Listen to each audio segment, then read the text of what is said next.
Today we have the poem The King Speaks to the Scribe by Keki and Daruwalla.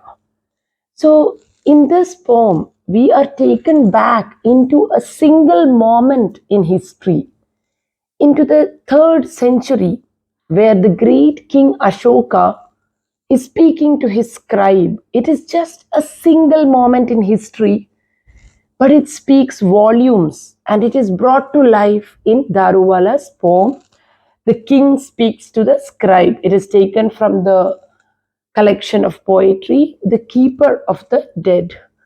So now here, in ancient times, we know that we have learned in history that the great Mauryan King Ashoka's name stands along with Alexander the Great and so many other great conquerors.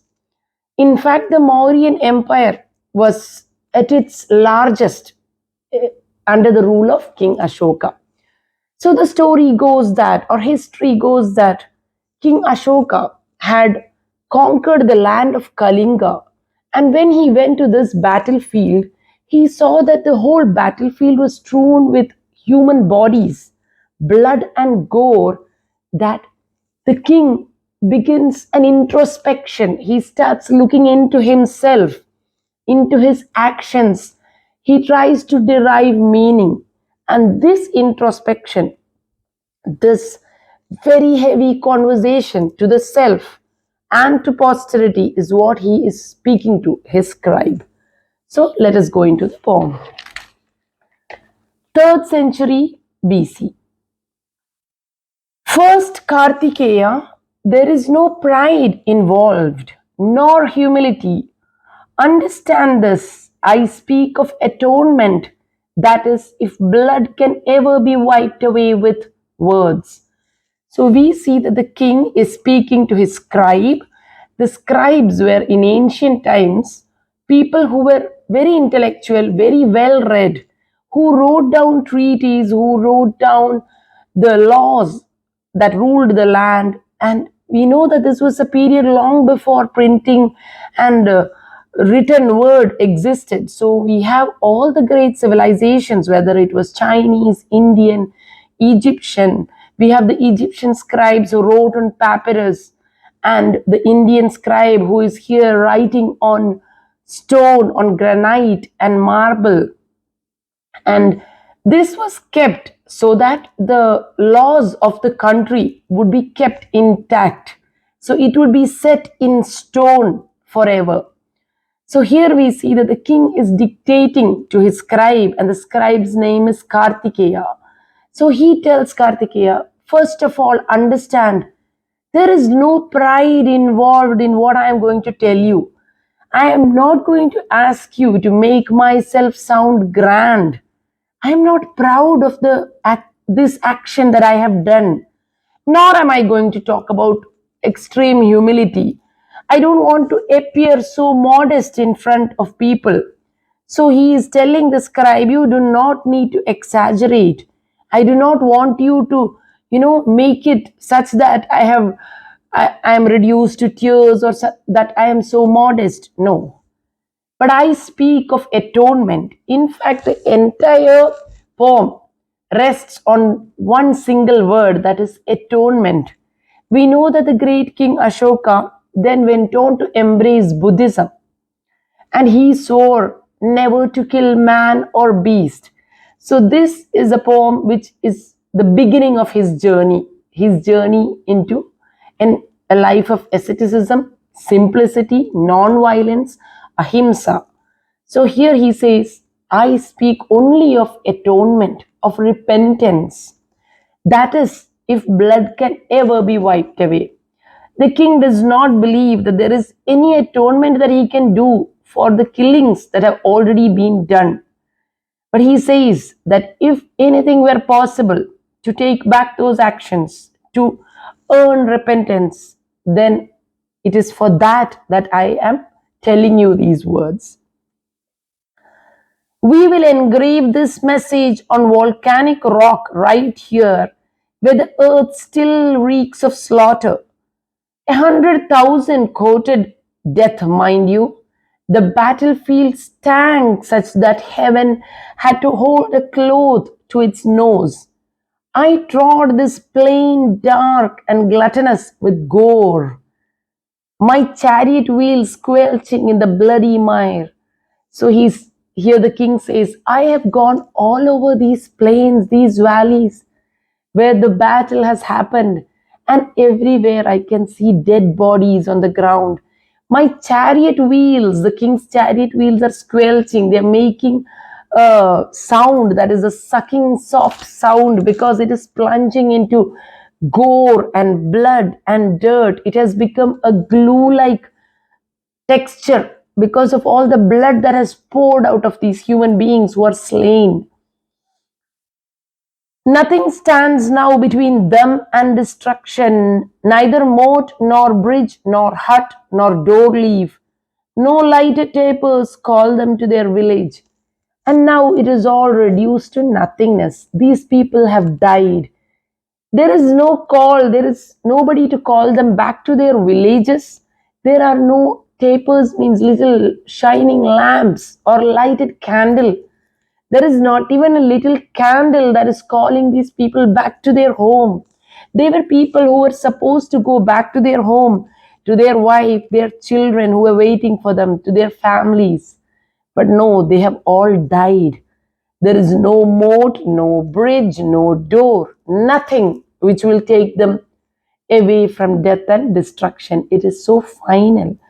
Daruwalla's poetry actually makes us think about the finality of death and destruction, how irreversible it is. Here, the poet is actually challenging our cognitive sensibility, our thought about how immense is this destruction.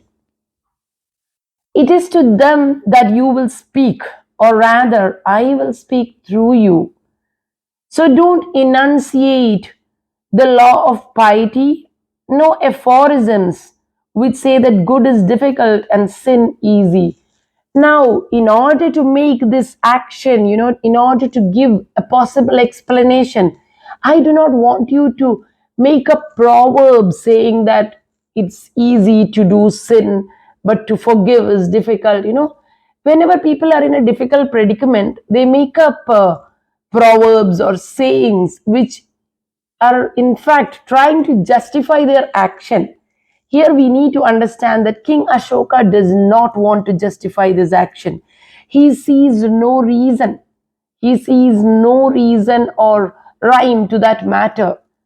That killing was senseless and the king does not want to be justified.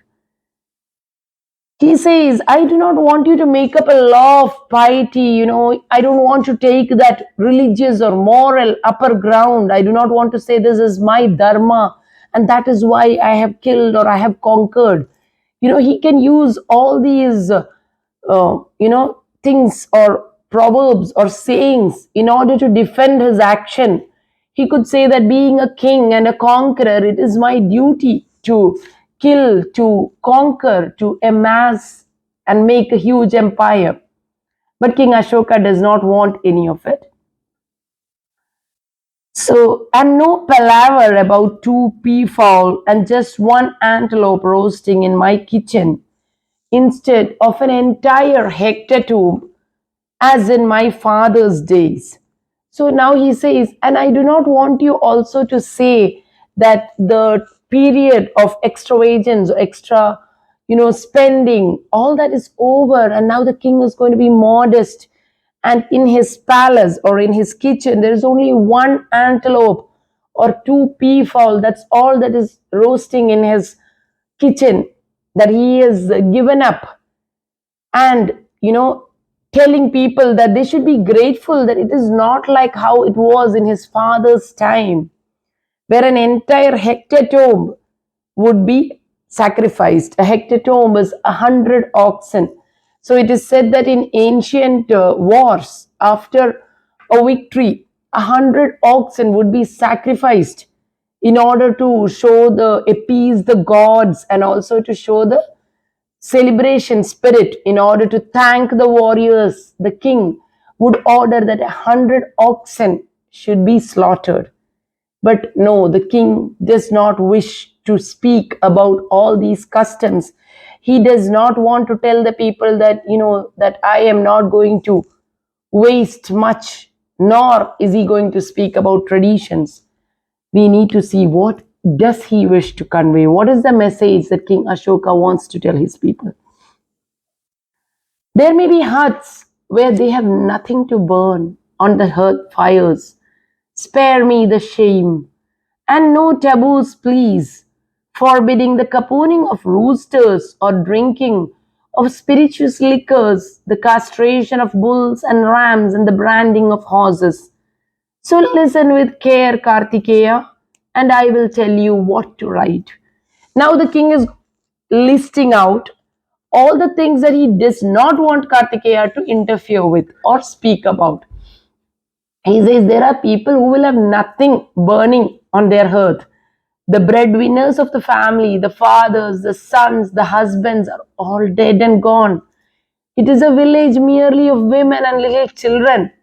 And these little children might sleep on an empty stomach. And that is why King Ashoka does not want to he does not want to be boastful or talk about sacrifices. He says, do not make any taboos, do not stop the people from the capooning of roosters. The capooning of roosters is, there was the ancient tradition where bulls, rams, roosters would all be castrated such that they would develop the feminine hormones which would produce more meat on these creatures such that people got more meat when they were eating them. So it was a form of tradition as well as in order to get their food.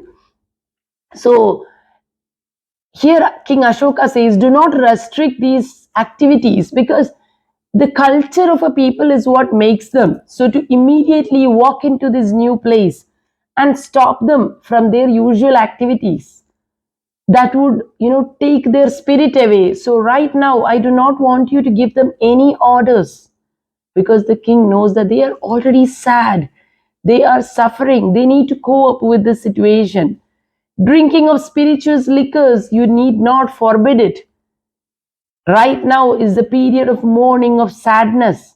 And if they are going to do that in order to assuage their sadness, if they are going to turn to liquor, then pray, do not forbid them. Because the king feels that, this is not a time to be giving orders. He needs to respect the fact that they are mourning their fellow men. Now he says, I will tell you what to write. First, talk about the sorrows of conquest and other miseries attendant on enslavement. Tell them, first of all the sorrow that is coming along with a conquest. People have died, homes have been destroyed, relationships have been destroyed, the parents are gone, children have become orphaned, and also the miseries that are attendant on enslavement. Now, here we can take enslavement on a literary sense. When a country is conquered, the people become slaves or they are enslaved to the new rule, the new king. But at the same time, we also need to understand that here enslavement could also be to worldly thoughts. The poem is also about Buddhism, and King Ashoka is telling people that they are people, including himself, they are all enmeshed or entangled in this worldly life where all worldly relationships and the amassing of money, of land, all that takes more importance than the human spirit or the human soul. In all lands live Brahmins, anchorites, and householders. So, in every land, you would find Brahmins. There would be anchorites, that is, people who, recluses or people who have given up a worldly life. And then there are householders, the common people, the farmers, the tradesmen. So, all kind of people are there, each enmeshed in the outer skin of relationships. And everyone is constantly, even in today's world, we see that we are constantly enmeshed or entangled in relationships, in our relationship with the society around us, and how much of our life, our days, our activities are based on what the society thinks, approves. Even the king, he has played a part which is the expectation of people. His people expect him to conquer more and more. When he is called a great emperor, he feels that he must live up to that name and conquer more and more.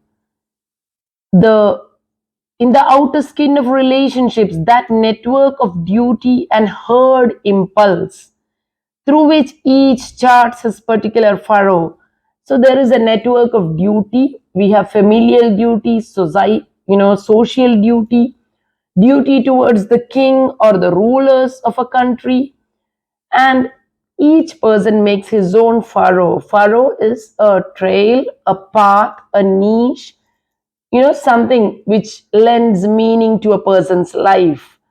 And each person, he also talks about herd impulse. Herd impulse is simply that impulse of man to stay in a crowd, to be, to work along with his fellow men and follow the dictates or the trends of society.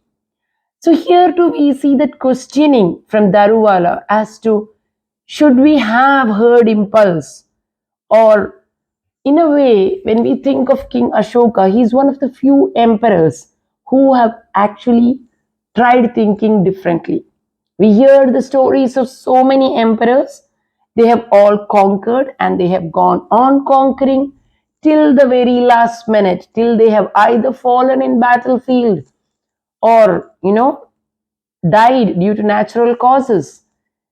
So that is the impulse, that is the herd impulse. Even for an emperor, he will follow other kings.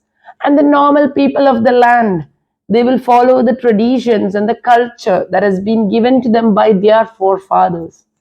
To embrace something new, to embrace a new thought, a new philosophy, a new truth is often very difficult because the person who follows truth is often alone. He does not get the protection of the herd. And the sword falls on such people, and their children are blighted, while the affection of their friends remain undiminished. Mark that, don't talk merely of rapine and slaughter, but also of separation from loved ones. So he says that these people, all these people whose the threads of their life are intertwined, and these people, they have all got butchered and slaughtered. And here the king says that their children's lives are blighted, they have become orphans, but still their friends feel affection towards them. That is, those who have passed away in war, their families, or those who could call them as their friends, they would still retain affection for these brave warriors who gave up their life for the cause of their motherland. So now he says, do not talk only about rapine. Rapine is the seizure of property, of houses, and also the slaughter of human beings. So do not make it a very factual description of this many number of people have died. No, I want you to talk about being human, of having relationships, of missing loved ones. So here King Ashoka wishes to speak so much about his atonement, his repentance, and he also wants people to realize that war is senseless, that violence has no meaning, and he is soon going to renounce this life of conquering and go into a life of ahimsa. And about my sorrow, what will you say? How will you touch upon that weed-ridden lake floor of my despair and keep from drowning? Say simply that if all the people killed or captured, if the 1,000th part were to suffer as before, the pain would overwhelm me. Tell them I have abjured pride. So now he says, he is now almost asking Kartikeya, he is no longer dictating, he's saying, how will you tackle the topic of my grief? My grief is so immense, the king's grief is so deep that he is asking, how will you find the necessary words to, you know, describe my weed entangled, my heart, my mind, which is like filled with weeds. It is, and my despair that is actually making me drown in sorrow. It is like a weed ridden lake floor of my despair. Only tell them that if these people, if a thousandth part of them, even if one man were to relive that agony, if this could be done all over again, and even if one person suffered, say that I would be overwhelmed with pain, with sadness, with utter grief. Tell them that I have abjured pride. Abjured is to renounce pride. A king is proud. He has conquered so much. In fact, the Mauryan Empire was bigger than almost all the other empires in the world. And here the king says, I have abjured all pride. The lowest of the low can come and abuse me now, and I will not answer. I will not answer. I will listen to the abuse of any man. Let the dust of humility cover my head. There is a difference between being modest. The king does not wish to sound modest, but he wishes to be truly humble. Not in order to show the people, but because he has embraced humility. He has embraced this non-violence and Buddhism. He says, let the dust of humility cover my head, and people come forth and speak to me, abuse me. I will not be angry with you. Even the tribals, dark and bullet-headed, the blubber-skinned, the ones from whom our demons and yakshas have borrowed their faces. So now we know that ancient India had caste system, and in these castes the lowest would be the tribals, and they were quite dark-skinned, blubber-skinned, bullet-headed. That is how they are described. In fact, it is from these lower classes that King Ashoka says that the demons and our yakshas have borrowed their faces. This is the Dravidian features that are now used here. And he says, I invite to my fold, let them turn from crime and their aboriginal ways, and they shall not suffer. Tell them that if they will give up their life of crime and being aborigines, being forest people, if they will embrace the lawful living and come towards the city, come to me, tell them that I will enfold them in my empire. I will accept them. I will not keep them away from the rest of my people. And here Daruwalla is making us think of a very important situation in India. He is talking about caste system. It is one of the greatest social evils which have even today is not wiped out from our beautiful country, from India. And he says here, he beautifully asks us through the voice of Ashoka, he says, if King Ashoka at that period could say that I will enfold these people and I will welcome them, what are we doing today to separate people based on color or caste, on being people belonging to a certain area, a sect, to be marginalized, to marginalize? Does man have the right to do all these things? Now he says, cut deeper than the cuts of my sword, so that even as moss covers the letters, they are visible. Now he is telling Kartikeya, who is going to set it in stone.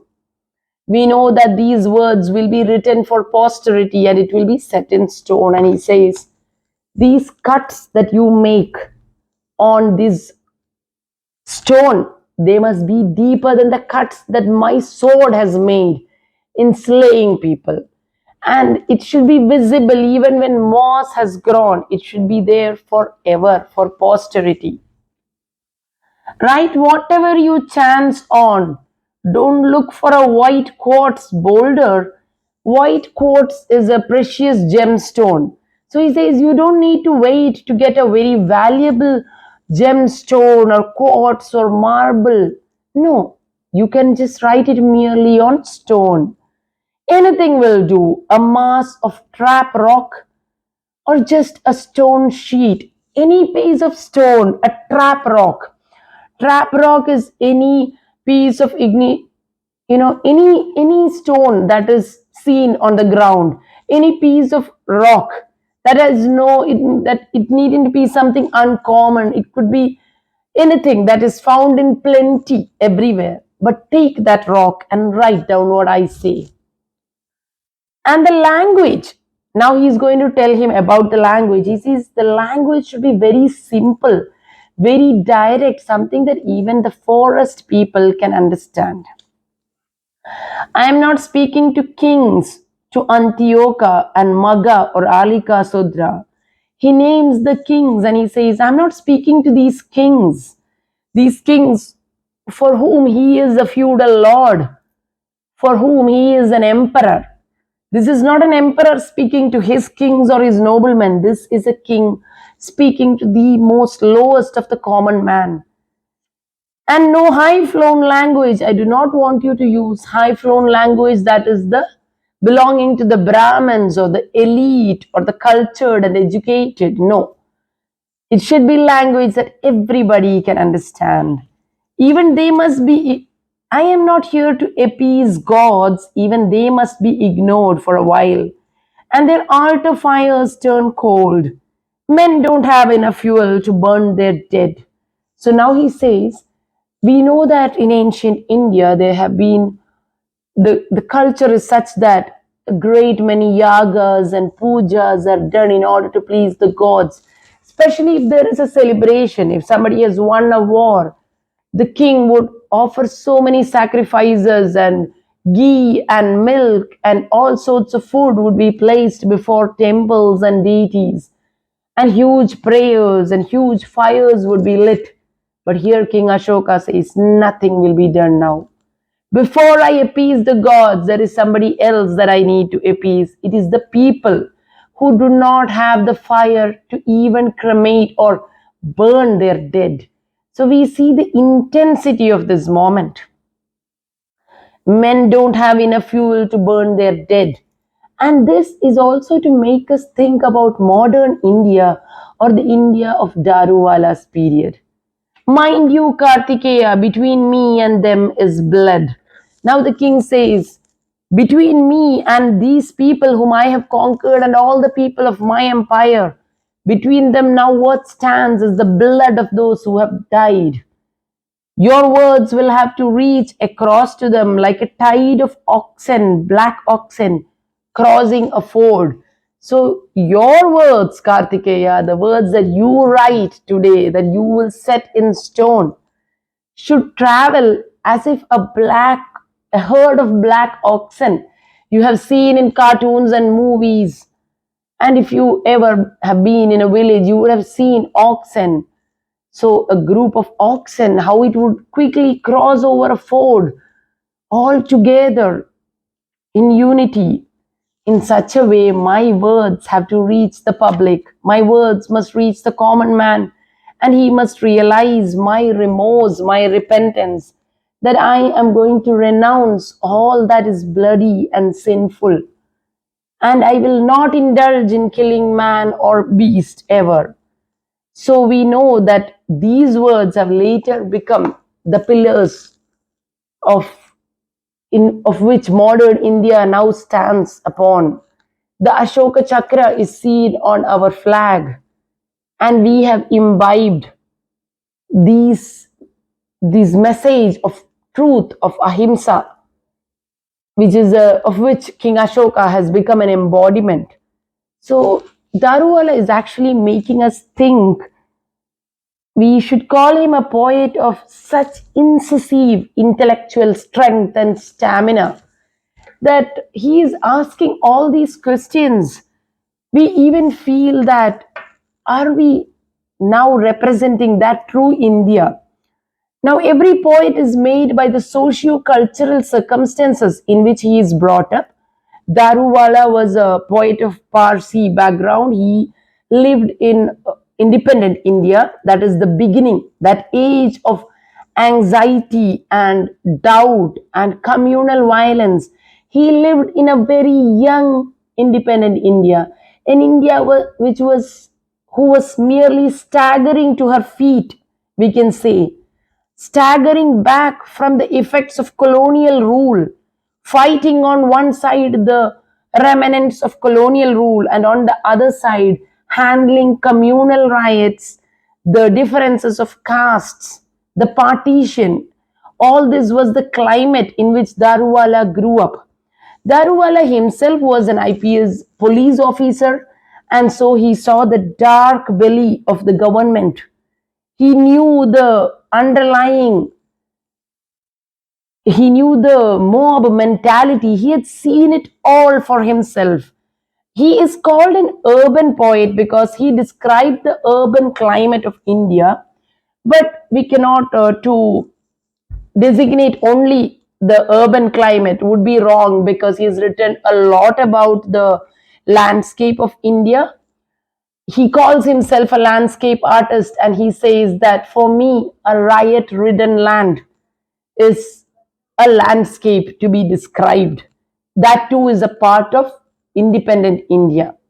He worked very hard in order to bring about social awareness, and Nizim Ezekiel describes his poetry as something that shows a great intellect and a great literary stamina. And another beautiful thing that we have to see is the poet does not come to any conclusion. He is making us wonder, yes, these ideas of ahimsa and truth and non-violence, they are still on our flag, they are still on our Ashoka chakra and the Ashoka pillars, and it still stands for the message of that ancient king. But do we live according to the dictates of truth and ahimsa? When people indulge in warfare, do they realize how senseless and foolish it is? And Daruwalla is so, he is questioning us to such a manner that, has King Ashoka done something unusual and out of the ordinary, or is it that the other conquerors have not done it? He has just done what is to be done, the right thing. Man was not created to destroy his, his contemporaries or the people around him. So all these questions provide an insight into Daruwalla's India and also his poetry. He has written, yes, about, in fact, he is described as one whose poetry vividly showed us how the bombs were thrown at people in these communal riots, how soda cans and acid attacks awaited the people of a young India. Young India was not all bliss and happiness, but a struggle to come to her true self. And it was an ongoing struggle to respect the laws of our constitution. So, this is, if we should sum it up in one word, the most important word about this poem would be repentance and atonement. Some of the poetic devices used is very obviously dramatic monologue, because the entire lines are one single dramatic monologue.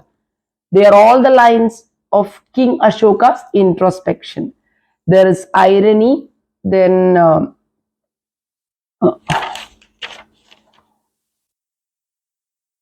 yes, it is free verse. Thank you.